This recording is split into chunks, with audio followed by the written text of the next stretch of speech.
Antes, porém, informamos a todos os presentes, em especial aos senhores palestrantes, que do material produzido neste congresso será elaborada a Carta de São Paulo.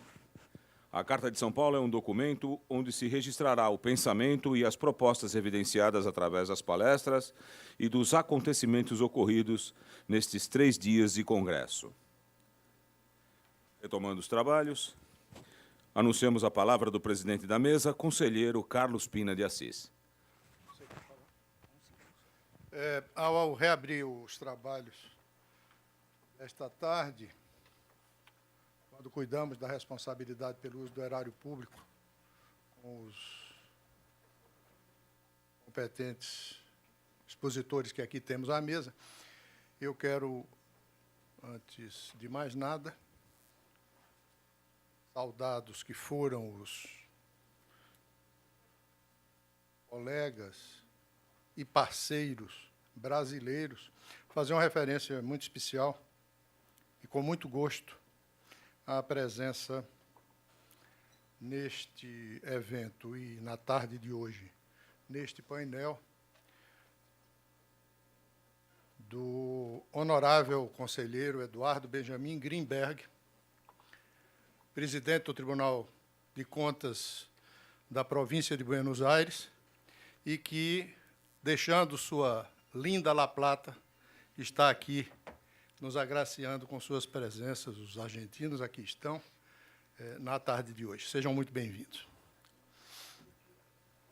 Senhoras e senhores, antes de dar início às palestras de sequência, eu atendo a um pedido irrecusável do nosso palestrante primeiro, que foi o professor Abrão Bluma. Ele quer a palavra e a terá pelo prazo necessário. É uma comunicação que deseja fazer. Eu esqueci de conversar sobre vocês, das 438 slides ainda que não apresentei, eu vou comentar rapidamente com vocês.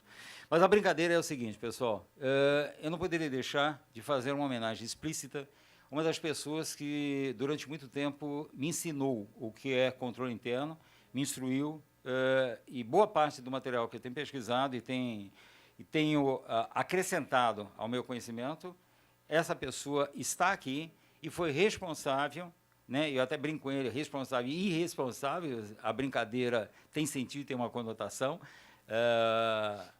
pela implantação do controle interno na União, certo? O senhor Domingos Pobel. Domingos Pobel foi o controlador da União, a quem eu me refiro como uma das pessoas mais éticas, mais probas e mais competentes que esse país já criou. Ele é o exemplo claro, transparente, do que é um bom gestor público nesse país. Obrigado, obrigado pelos seus ensinamentos. Se eu sei alguma coisa, e muito pouco, sobre o controle interno, foi graças às obras do senhor. Muito obrigado pela experiência e pelos ensinamentos. Apoiado. Obrigado, doutor. Apoiado. Com a palavra agora, senhoras e senhores, o professor de todos nós, mas, sobretudo, parceiro de Eurípides Salles na consecução, tal como o professor Abrão, de uma nova cultura das contas, do controle das contas públicas no Brasil e, mais do que isso, da provocação da necessária criação, em âmbito acadêmico, da matéria e do curso de gestão e controle de contas públicas. É uma novidade que nós estamos enfrentando aqui no Brasil. Seremos certamente pioneiros. A matriz desta ideia nova e alvissareira é exatamente a Escola de Contas Públicas. Professor e conselheiro Eurípides Salles, do Tribunal de Contas do município de São Paulo, mas já recebe a adesão de grande prestígio da FEA-USP e da FIP,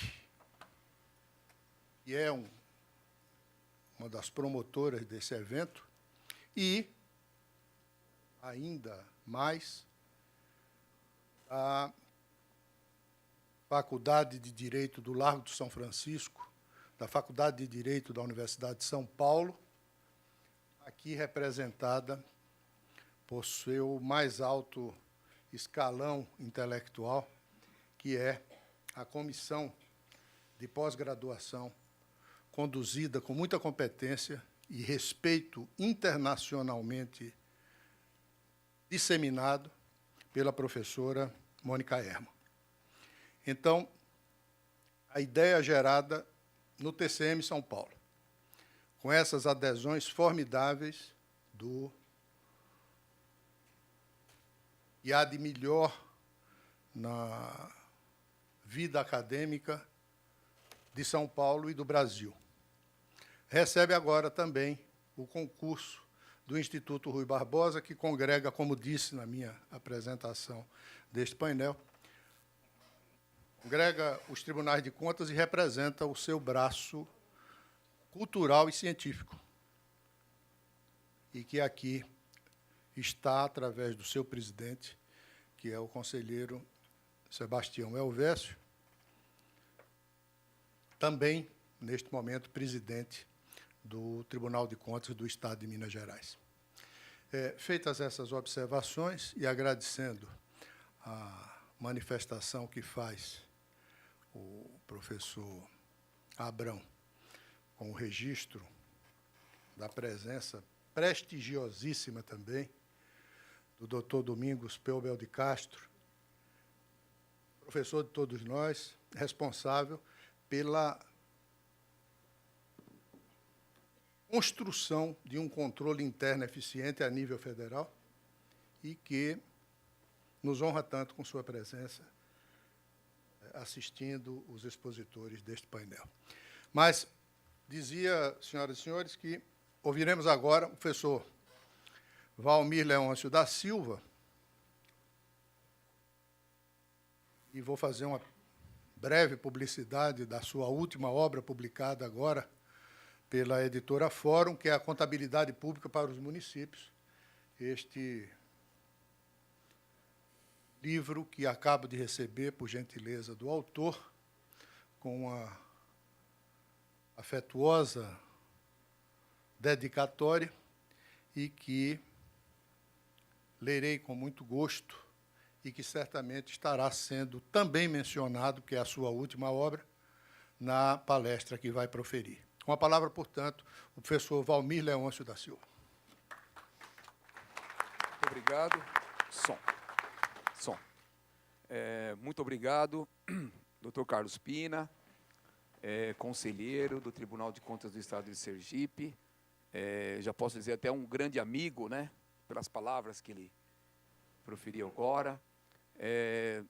Nós nos conhecemos também há um pouco de tempo aí, já tive a oportunidade 2 ou 3 vezes de até Sergipe, participar de eventos lá em Sergipe, inclusive em 2014 nós fizemos um trabalho grande lá em Sergipe, em comemoração aos 50 anos da Lei 4.320, que a gente fala que é a Bíblia da contabilidade aplicada ao setor público. Enquanto que para o setor privado a gente tem lá a Lei 6.404, que rege o setor privado, né, que é a lei das SAs, para o setor público nós temos a Lei 4.320, que é a Lei de Direito Público, que é a Lei de Direito Financeiro.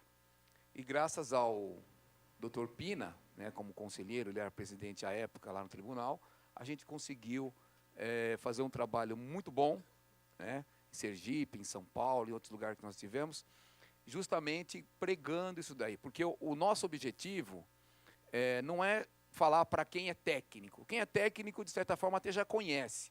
A melhor coisa que tem é você falar para a sociedade, falar para o cidadão e falar para as pessoas que realmente estão interessadas em aprender e poder criticar e entender o que está acontecendo na administração pública. E eu tenho só a agradecer ao doutor Pina por isso. Gostaria de dizer também, agradecer à FIP, né, a oportunidade que está dando a nós de estar participando aqui do primeiro Congresso de Contas Públicas Internacional. Agradecer ao doutor Eurípides, que o doutor Eurípides também teve um papel muito importante, que a gente fala, o servidor público, ele presta concurso e se acomoda, né? E a gente percebe que não, né? O doutor Eurípides é um exemplo disso, que é aposentado, poderia estar em casa na boa, curtindo, né, uma piscininha uma hora dessa, e ele está aqui, trabalhando na FIP, continua trabalhando. A gente até fala, pô, mas com energia que muitos de nós não temos, com certeza, né? Até falo, como é que pode? Às vezes, de madrugada, ele me liga, à noite, domingo. Ô, Leôncio, eu estou pensando isso, eu estou pensando aquilo. Eu falo, caramba, tem uma energia fora do comum. E quando nós entramos no Tribunal de Contas, né, junto com ele, a gente teve a ideia de estar criando a escola do Tribunal de Contas, e ele, na hora, aceitou a proposta, na hora ele endossou e deu toda a possibilidade para a gente criar a escola de contas do Tribunal de Contas. E hoje, nós estamos com uma escola no Tribunal de Contas, para vocês terem uma ideia, de uma sala, nós estamos lá com um prédio com 5 salas de aula, capacidade para mais de 30 alunos. Nós temos um auditório com capacidade para praticamente 200 pessoas, quem já foi lá e teve a oportunidade de ver, né, o Tribunal de Contas, na Escola de Contas. Nós temos várias pessoas que se colocam à disposição para dar aula, palestras. Então, quer dizer, é uma coisa que de um sonho virou uma realidade, mas para virar realidade tem muito trabalho, né? Isso aí.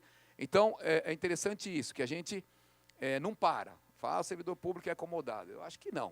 O servidor público interessado, ele continua interessado. Como disse o Abrão ali, o Abrão também já está aposentado, está aqui hoje, nem está morando mais em São Paulo. Domingos Pubel também. Você está aposentado, Domingos?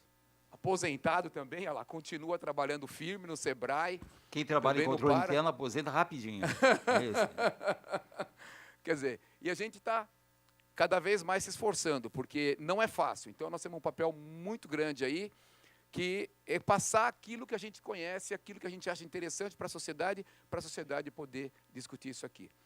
Também agradecer a presença, estou muito honrado aqui com o professor José Carlos Blatt, promotor público, que foi meu professor na faculdade. Eu decidi fazer uma outra faculdade, já tinha feito mestrado e falei, vou fazer uma outra faculdade de Direito. E tive o prazer de ter como professor o Blatt, né, durante os 5 anos, lá na Unip, né? Então, é uma pessoa que conhece bastante, entende bastante, e graças a ele eu consegui tirar minha carteirinha da ordem, né, professor? Isso é importante também, me ajudou bastante nisso daí, né? E hoje, pessoal, nós vamos falar a respeito da responsabilidade pelo uso do erário público. Como auditor, né, como auditor do Tribunal de Contas do município, eu fiz vários trabalhos a respeito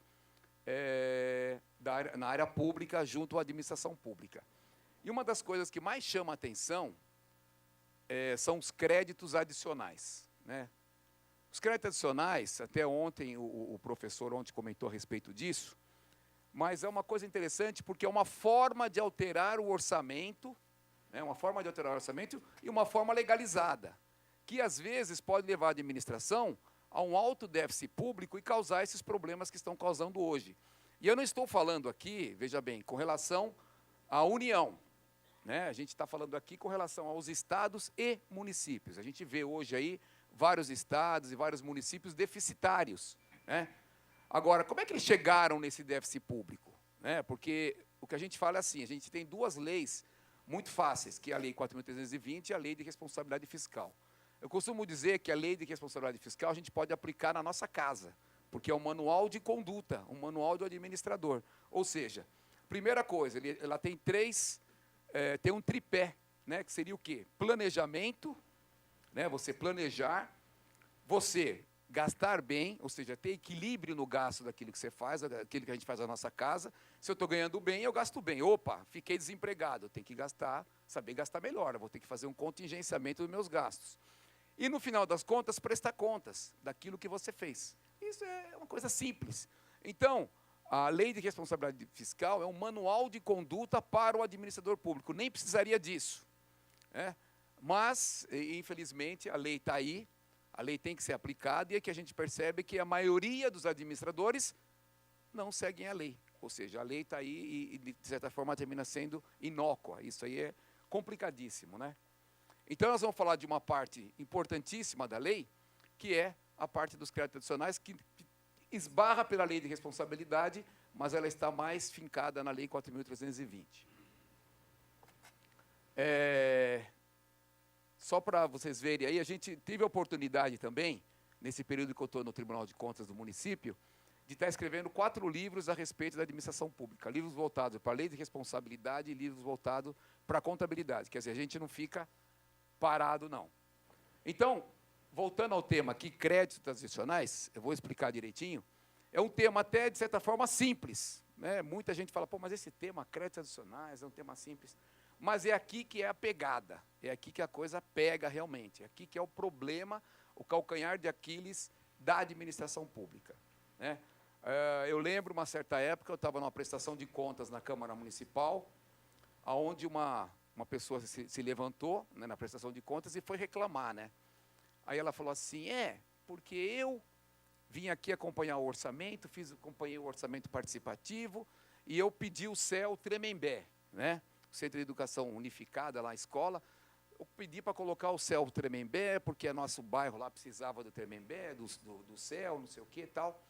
Aí, depois de muita briga, nós conseguimos colocar no orçamento o CEL Tremembé. Ah, legal. Aí depois, eu voltei na Câmara Municipal, não sei o quê, briguei pela aprovação, para que a lei fosse aprovada e tivesse o CEL Tremembé. Conseguiu também. Aí depois, na prestação de contas, né, durante o ano, ele foi ver e tal, na prestação de contas, ele voltou lá e falou assim, pô, no final das contas, não teve o CEL Tremembé, teve o CEL Campo Limpo. Olha que coisa.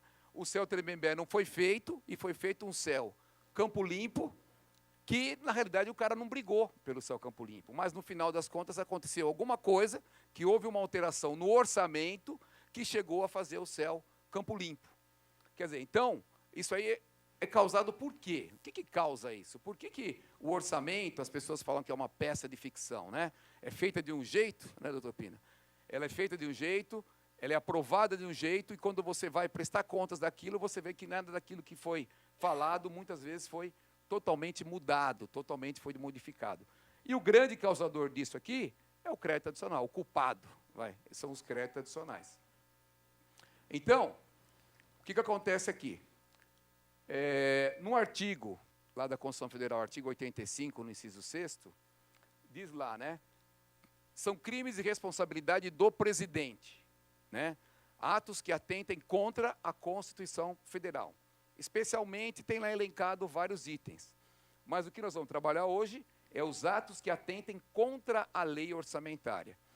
E quando eu falo aqui, eu estou trazendo aqui a Constituição Federal, pessoal, eu não estou querendo dizer da presidente, né? Presidente da República, a União é uma coisa. Nós estamos falando aqui de quem?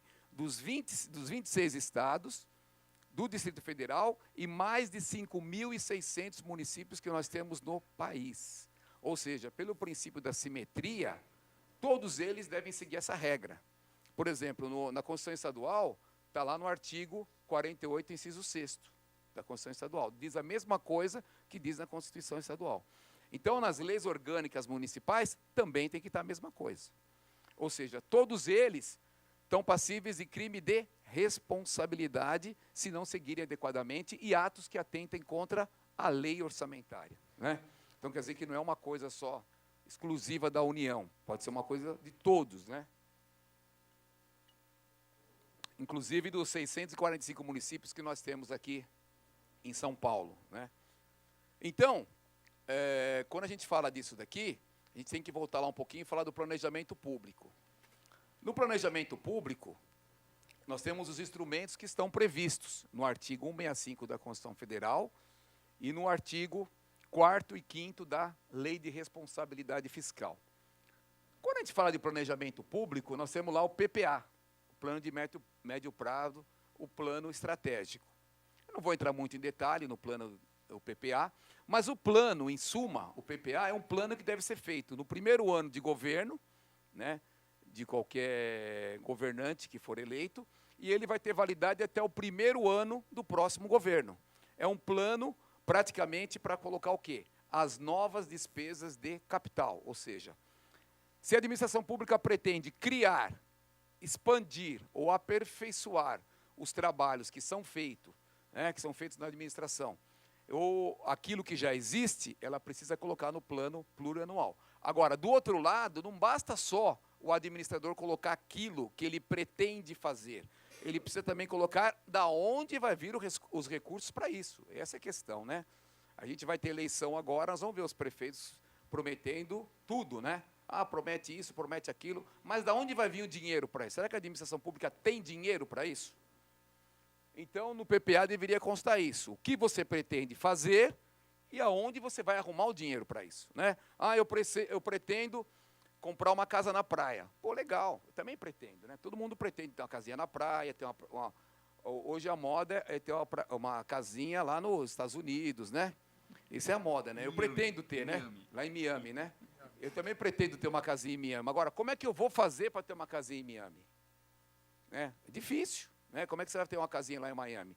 Quer dizer, você precisa ter um planejamento. Não basta você querer ter, você tem que dizer de onde você vai conseguir recursos. E é isso que o PPA tem que mostrar, de uma forma certa, correta, né? E o outro ponto ali é a LDO. Depois que você colocou lá no plano estratégico, você vai trazer ano a ano quais são as diretrizes daquilo que você pretendeu fazer. Coloquei na LDO. E o que nós vamos trabalhar ali, né? Desculpa que eu coloquei errado aqui, é a Lei Orçamentária Anual, a LOA, tá?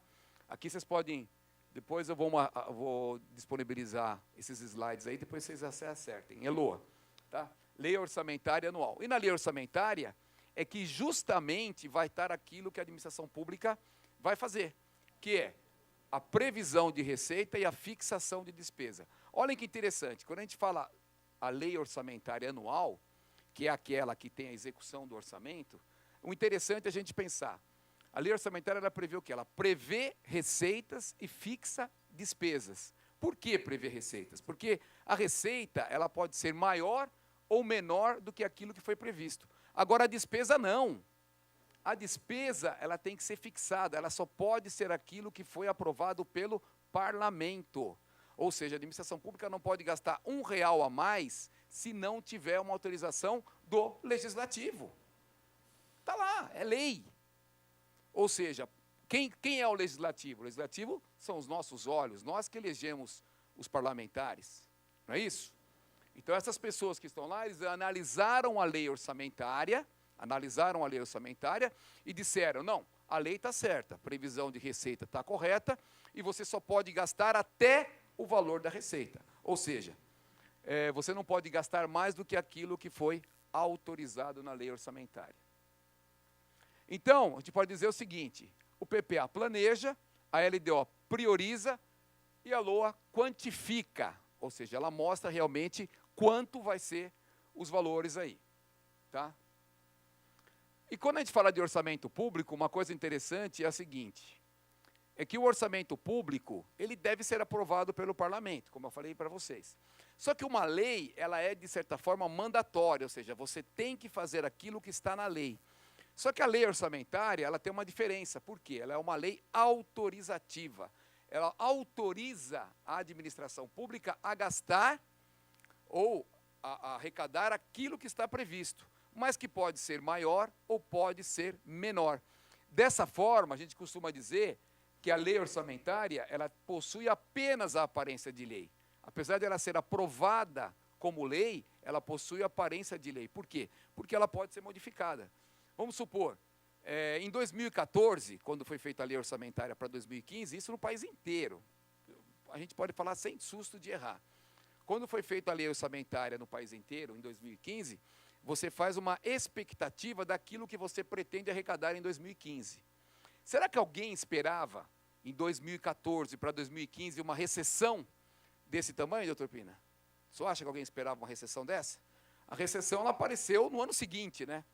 Então, todo mundo via com bons olhos 2015. E o que aconteceu em 2015?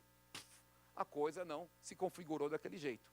Ou seja, a arrecadação foi menor do que aquilo que foi previsto. Então, a lei, ela não adianta ela falar, você vai gastar isso ou vai arrecadar aquilo. Não, como é que eu vou arrecadar se eu não tenho condições de arrecadar? O desemprego aumentou, né? As pessoas não estão comprando mais, aquisição, isso e aquilo. Então, acaba. Então, dessa forma, a gente costuma dizer que ela possui apenas a aparência de lei. Então, ela é uma lei, né? O que a gente pode falar? Que ela é apenas uma lei no sentido formal, é um programa de trabalho do Poder Executivo que contém o quê? Um plano de custeio, ou seja, a lei orçamentária ela é para manter os serviços que já estão implementados na administração, ou seja, eu tenho um hospital, eu tenho uma escola, eu tenho que asfaltar a rua, eu tenho que manter um viaduto, então custear aquilo que já existe. Um plano de investimentos e inversões, né, o que você pretende investir durante o exercício, que normalmente é pouco, né? Quando a gente olha a lei orçamentária, é interessante você analisar, que você vai perceber o seguinte, que de 100% de receita, apenas 5%, no máximo, é que você consegue fazer investimento, porque os outros 95% já estão comprometidos com a despesa de manutenção, com a despesa de custeio, né? Então, o camarada promete um monte de coisa, mas quem não sabe que não vai conseguir fazer? Ele sabe que não vai conseguir fazer, né? É interessante isso. Por quê? Porque você precisa primeiro manter os serviços que estão lá. E a pergunta é, será que ele mantém adequadamente os serviços que já existem? A gente sabe que não, né? Você vai no hospital, não tem vacina, você não tem médico, não tem isso, você vai na escola, não tem professor, falta um monte de coisa. Então, quer dizer, o dinheiro que existe hoje na lei orçamentária em todo o país, mal está dando para cobrir as despesas que já existem, ou seja, as despesas de custeio, olha só. E é um plano de obtenção de recursos. Se você não tem dinheiro, né, do que vem do pagamento de impostos, aonde você vai arrumar dinheiro? Emprestado. Não é isso que a gente faz? Né? Quem tem cunhado sabe disso, né? Cunhado vai lá na sua casa, escuta, dá para você emprestar uma grana para mim, não sei o que, depois eu te pago? Aí a gente já sabe que é a fundo perdido, né? Porque não vai receber de volta, né? Então, e o Estado também faz isso, ele pega muito dinheiro a fundo perdido. O dinheiro entra, mas ele não vai devolver o dinheiro, porque o dinheiro realmente não tem condições, ele não vai ter como devolver esse dinheiro. Então, muitas vezes, o Estado, o município trabalha com convênio justamente em função disso, né? Para fazer um serviço, um trabalho, mas sem devolver o dinheiro.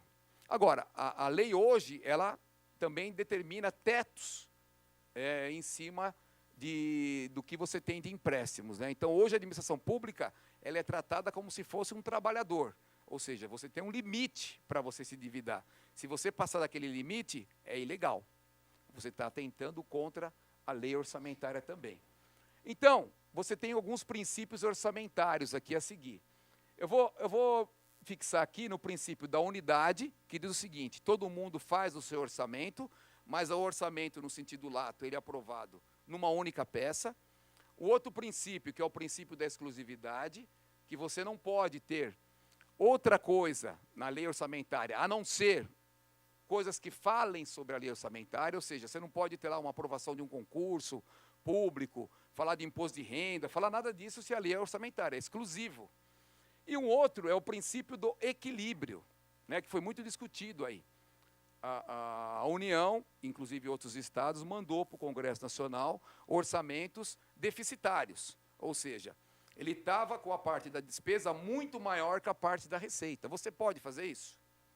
Quer dizer, não pode, porque existe um princípio, que é o princípio do equilíbrio, ou seja, você só pode gastar até o dinheiro que você tem. Isso não é básico na casa da gente? Como é que você vai gastar mais do que você pode? Não é isso? Corta a despesa, pô. Eu, na minha casa, por exemplo, quando começa a baixar a grana, eu já falo, não, peço para minha mulher não cortar o cabelo, não pintar a unha. Para quê? Para manter a cerveja, né? Cerveja você não pode... A cerveja é a última coisa a ser cortada. Né? A net para assistir o futebol no final de semana, ver o Corinthians ganhar. Então, tem coisas que são prioridade para a gente. Essas coisas não podem ser alteradas. Então, depois de aprovado o orçamento, nós temos lá duas coisas. Os créditos orçamentários, que são aqueles valores que foram aprovados no orçamento, e temos créditos adicionais, que são as autorizações de despesas não computadas ou dotadas insuficientemente na lei orçamentária. Então, o que acontece aqui? Aconteceu em São Paulo, tá? Em 2004, o prefeito eleito foi o Serra, né? Aí o Serra falou assim, não, porque eu não vou negociar com a Câmara Municipal, não sei o que e tal, eu vou ser eleito e não vou negociar com a Câmara. Aí, quem foi que encaminhou a lei orçamentária de 2004? Foi a Marta, que era prefeita. A Marta era prefeita em 2004 e encaminhou o projeto de lei orçamentária para a Câmara Municipal. A Câmara Municipal, lá dentro da lei, tinha uma autorização para mudar, ou seja, para abrir créditos adicionais até 15%. Abrir até 15%. Aí, quando chegou lá na Câmara Municipal, que viram que não foi a prefeita que ganhou, que foi o Serra, chegaram lá e simplesmente cortaram aqueles 15% e colocaram 1%. Isso é fato, gente, aconteceu mesmo. Colocaram 1%. Aí, quando o Serra viu 1%, ele estarreceu, né? O que eu vou fazer agora? Aí ele teve que ir lá na Câmara Municipal conversar, né? Não tem jeito, teve que conversar na Câmara Municipal. Chegou lá, conversou, os caras, não, mas é muito, 15% é muito. Como é que você vai querer alterar o orçamento em 15%? Não pode, né? E não sei o que aconteceu lá, a gente não fica sabendo o que acontece nos bastidores, eu sei que de 1% subiu para 15% de novo. Não sei o que aconteceu, mas voltou a ser 15%. Então, por quê? Porque imagina só, gente, como é que um administrador ele vai trabalhar, né, o primeiro ano de governo se o orçamento foi feito pelo outro governante, que às vezes tem umas ideias completamente diferentes da dele, então ele quer isso daí. Só que isso daí, às vezes, se justifica, mas virou uma moda isso daí. Virou uma moda. Tanto que tem municípios que chegam a ter 100% de autorização para mudar o orçamento. 100%. Ou seja, o orçamento é totalmente uma peça de ficção. Ele sai de um jeito e ele é aprovado de um jeito e quando vai prestar contas de completamente diferente. E de forma legal. De forma legal. Né? Então, está lá, por exemplo, um artigo. Fica o executivo de acordo com o artigo 42 da 420 abrir crédito adicional suplementar até o limite de X% do total da despesa fixada. Aí você pode escolher, você quer 10%, você quer 15%, 40%, você pode escolher aí quanto você quer, entendeu? Cadê os outros aqui? 5% ou você quer 100%? Você pode escolher o valor. Ou seja, você pode alterar o orçamento. Por isso que, às vezes, no orçamento, vocês vão verificar, se vocês olharem o orçamento de qualquer município, às vezes tem lá, compra de material de consumo, R$1. Aí está lá, compra, aquisição de imóveis, R$1. Aí você fala, aquisição de imóveis, R$1? Aí o vereador fala, não, isso aí não vai ser aprovado, R$1. Isso aí não vai comprar nada, mas ele aprova daquele jeito. Deu uma autorização, uma carta em branco para o município aumentar aquilo de R$1 para R$100 mil. Então ele abre um crédito adicional e muda aquilo lá. Então, umas vezes, uma coisa que não estava autorizado, passa a ser autorizada. Olha que coisa. E nós temos 3 tipos de crédito adicional: suplementar, especial e extraordinário. O suplementar é para complementar uma coisa que já existe, uma dotação que já existe. Então, a autorização no orçamento, justamente, é para autorizar esse R$1. Então, esse R$1 já está lá no orçamento? Está. Então, você pode suplementar a partir dessa autorização que está na lei orçamentária. O especial cria uma nova dotação e o extraordinário, o nome já diz, é para coisas extraordinárias, ou seja, fatos imprevisíveis, coisas que você não tem como prever. Né? Já falei aqui, os destinados, especiais e os extraordinários. Agora, para você poder abrir um crédito adicional, a própria lei diz que você tem que ter fonte de recurso. Por exemplo, se você tiver um excesso de arrecadação em cima daquilo que você previu arrecadar, né, então eu previ arrecadar 10, poxa vida, mas eu estou arrecadando 15. Então você pode abrir aumentar a despesa. Né? Porque se você está arrecadando mais do que aquilo que você previu, significa que você vai ter mais dinheiro para gastar. Um outro, resultantes da anulação parcial. Isso aqui acontece bastante. Você tira de uma despesa e joga para outra despesa, que é chamado de dotação orçamentária. Isso aqui também acontece bastante. Outra coisa, superávit financeiro. Isso aqui é legal. Ou seja, dinheiro que sobrou no caixa, né, sobra dinheiro sempre, dinheiro que sobrou no caixa você pode usar no ano seguinte para abertura de créditos adicionais, que é chamado de superávit financeiro. Isso. Operações de crédito, né, quando você pediu um empréstimo, que entrou esse empréstimo, por exemplo, entrou mais dinheiro do que aquilo que você previu, você também pode abrir um crédito adicional. E a reserva de contingência, que são os valores que você deixou lá, que você não utilizou, você pode abrir. E os recursos que foram rejeitados pelo parlamento. Às vezes o parlamento rejeita algum recurso, né, que você, de repente, colocou lá erroneamente, o parlamento pode queimar aquele recurso e você abrir no ano seguinte. Né? Então, só para a gente ter uma ideia aqui, quando a gente fala de créditos adicionais, O suplementar, ele pode estar autorizado na própria lei orçamentária, e ele é aberto apenas por decreto do Executivo. Quer dizer, se já tiver previsto na lei orçamentária, basta o Executivo fazer um decreto e abre. Se vocês olharem de Diário Oficial, eu aposto qualquer um, pode olhar o Diário Oficial de hoje. Ah, ele já olhou. Não, olha o de ontem, olha o de antes de ontem. Você vai ver que todo dia tem um decreto aberto. É engraçado isso, porque todo dia muda a despesa de lugar. A despesa está marcada para fazer de um lado e faz de outro lado. Isso aí, em todos os lugares acontece isso. E uma lei, ou lei específica, né? A própria lei já autoriza. O especial tem que ser sempre por uma lei específica, porque você vai criar uma dotação nova, ou seja, não tinha aquela dotação, estou criando uma nova. E o extraordinário, né? Que não precisa de autorização legislativa. Os entes públicos podem abrir por decreto e a União por medida provisória. Então, vou dar um exemplo aqui rápido para vocês, para a gente ter uma ideia. Vamos supor uma lei orçamentária que foi aprovada dessa forma aqui, ó. Receitas correntes 70 e de capital 30. Então, eu tenho receita 100 e tenho despesa 100. Aí está existindo um equilíbrio, vocês concordam comigo? Você tem arrecadado 100, você tem uma previsão de arrecadar 100 e de gastar 100. Supondo que houve um excesso de arrecadação, ou seja, eu arrecadei mais 20. Você poderia abrir um crédito adicional utilizando apenas o excesso, ou seja, eu vou gastar mais 20. Continua havendo equilíbrio aí? Continua havendo. Mas o que acontece? O que a lei autoriza? A lei autoriza que você use ainda a tendência de arrecadação. Ou seja, se eu estou arrecadando hoje, arrecadei 20 a mais, e eu percebo que eu posso arrecadar mais lá na frente, então a lei faculta que você antecipe isso daí como crédito adicional.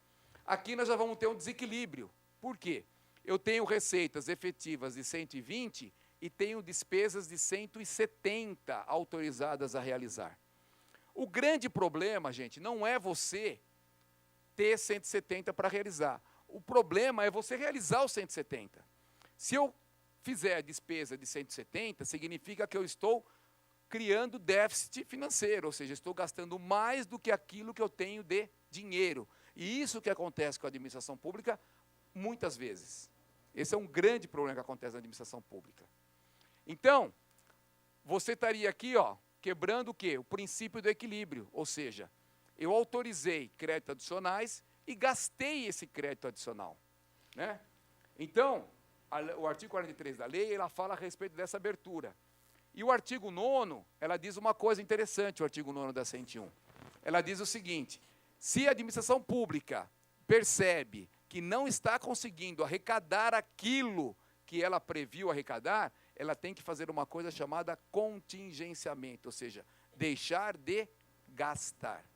Isso é uma coisa importantíssima. É uma coisa na casa da gente, eu faço uma previsão e não estou arrecadando aquilo que eu falei que ia arrecadar, eu tenho que contingenciar, eu não posso gastar a mais, né? Só que a administração pública, na maioria das vezes, ela gasta mais. Ou seja, como é que os estados e municípios chegaram a esse rombo que estão hoje? Ou seja, eles estão fazendo mais despesas do que aquilo que tem de receita. Isso é muito claro, né? Uma das soluções, como resolver essa situação, né? A contabilidade, né? Nós estamos falando de contas públicas aqui. Como é que a administração pública pode verificar isso? A contabilidade, ela mostra isso para a sociedade. Só que a sociedade não entende aquilo que a contabilidade está fazendo, até porque é um documento complexo, né? Que é um documento técnico. Mas nós estamos hoje com as novas normas de contabilidade, um dos pontos importantes da nova norma de contabilidade é simplificar os demonstrativos para que a sociedade entenda aquilo que está sendo feito. Isso é importante. Então, nós estamos tendo hoje a presença de várias pessoas aqui de conselhos participativos, pessoas que são da sociedade e pessoas que se interessam pelo gasto público. Até porque, se melhorar o gasto público, eu vou pegar o meu filho, vou tirar da escola privada e vou colocar numa escola pública. Eu vou parar meu plano de convênio e vou começar a usar o hospital público. Acho que isso interessa para todos, né? Então, todos nós estamos diretamente ligados a esses problemas que estão acontecendo aqui. O que eu tenho a ver com isso, né? O que eu tenho a ver com isso, né? A administração pública não interessa para mim, não. A sua vida está ligada a isso, você está intimamente ligado a isso. Porque se melhorar o recurso público, a aplicação do recurso público, melhora a sua vida também diretamente. Eu não vou falar nem indiretamente, é diretamente. Né? Então, a Lei 4.320 e as normas que hoje nós estamos implementando, e está um custo danado, gente, para implementar isso. Vocês não imaginam, porque os governos não querem implementar as novas normas de contabilidade. O sistema de custos no setor público é dificílimo de implementar. E também o que o professor Abrão falou, os controles internos na administração. É um parto. Nós estamos brigando desde 2008 para implementar isso. Quer dizer, nós precisamos também da ajuda da sociedade para dizer que isso aí precisa ser implantado. Por quê? Isso mostra uma visão sistêmica da administração, padroniza procedimentos, mostra como é que é a prestação de contas e reflete realmente o que está acontecendo na administração de acordo com as normas internacionais de contabilidade. Então, isso é um ponto importantíssimo. Para vocês terem uma ideia do balanço patrimonial, olha como eu queria apresentar ali. No curto prazo, a administração pública tem 200, por exemplo, né, uma forma bem simplificada, e tem de dívida 350. Só aqui ela já tem um déficit de 150 mil. E uma das coisas que nós estamos querendo, junto com a contabilidade pública, não é só mostrar o balanço patrimonial, que é uma coisa dificílima de entender. É traduzir, é simplificar esses demonstrativos para que o cidadão comum possa entender isso. Porque a gente não é obrigado a entender de tudo, não é isso? Você não é obrigado a entender de tudo. Hoje, tanto que hoje, até os médicos hoje estão digitando a receita, né? Porque você não entende o que o cara escreve, o cara tem que fazer a digitação lá, né? Então, é importante, né, enquanto contas públicas, a gente está mostrando isso para que a sociedade possa entender realmente o que está acontecendo. E a Lei de Crimes Fiscais, ela fala, no artigo 359b, a Lei de Crimes Fiscais é a Lei 10.028, né, de 2000, que ela alterou o Código Penal, né? A Lei de Crimes Fiscais, ela fala no artigo 359b, que é crime ordenar ou autorizar a inscrição de restos a pagar, ou seja, despesas, né, sem que se tenha previamente, de despesa que não tenha sido previamente empenhada, ou que exceda o limite estabelecido em lei. O que é o limite estabelecido em lei? É mais do que aquilo que poderia gastar. Pena de detenção de 6 meses a 2 anos. Será que eu tenho alguém preso aí? Outra, artigo 359d, ordenar despesa não autorizada por lei, pena de reclusão de 1 a 4 anos. O que é despesa não autorizada em lei? Seria, por exemplo, você pegar uma despesa, abrir um crédito adicional e gastar esse crédito adicional. Você está gastando uma despesa que não está autorizada em lei, né? Então, isso é para a gente ver, gente. Isso pode causar até o afastamento do chefe do executivo por causa desses crimes fiscais aqui, né? A gente não quer chegar a isso, acho que isso aí não é o motivo. Acho que a coisa é você estar olhando a administração pública e estar colocando o administrador sempre que necessário nos trilhos, né? Chamando a atenção dele, você está gastando mais aqui do que você pode gastar. Você tem uma discricionalidade para gastar, mas você não pode gastar além daquilo que você pode gastar. É por isso que o Rio de Janeiro não consegue pagar salário do servidor público. O servidor público hoje, ele ganha no máximo até 54% da receita corrente líquida, está na lei de responsabilidade fiscal. Você tem que aplicar X% na educação, X% na saúde. É muito claro. Essa atividade é também do controle interno. Controle interno.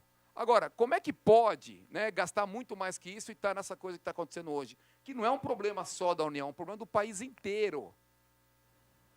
Então, é falta do quê? Falta de verificação nas contas públicas. Está faltando fiscal aqui. Nós precisamos eleger, né? Tinha o fiscal do Sarney, vamos começar a fazer agora o fiscal, né? Não sei como é que vai chamar, mas vamos começar a eleger os fiscais para que todo mundo comece a verificar o que está acontecendo na administração pública, né? E a nova contabilidade, ela tem uma preocupação com o patrimônio público, né? Porque o patrimônio público, gente, ele pertence a todos nós.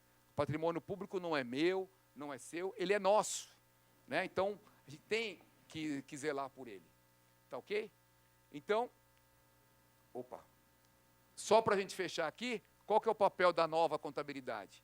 Dar meios ao controle social, cumprir integralmente a legislação vigente, apoiar a tomada de decisão da administração, apoiar o processo de tomada e prestação de contas e mostrar o que acontece na administração pública.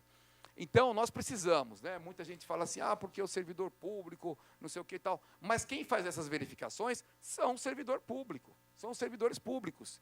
Eu acho que a gente tem que ter bons servidores públicos, bem pagos, para que exerçam um bom trabalho junto à administração pública. Eu acho que isso é importante, né? Servidores públicos que passem por concurso público e que sejam especialistas nisso e tragam, né? Prestem contas para a sociedade. Então é isso, gostaria de agradecer a todos. Muito obrigado, pessoal, e estou à disposição para qualquer pergunta, tá bom? Muito obrigado.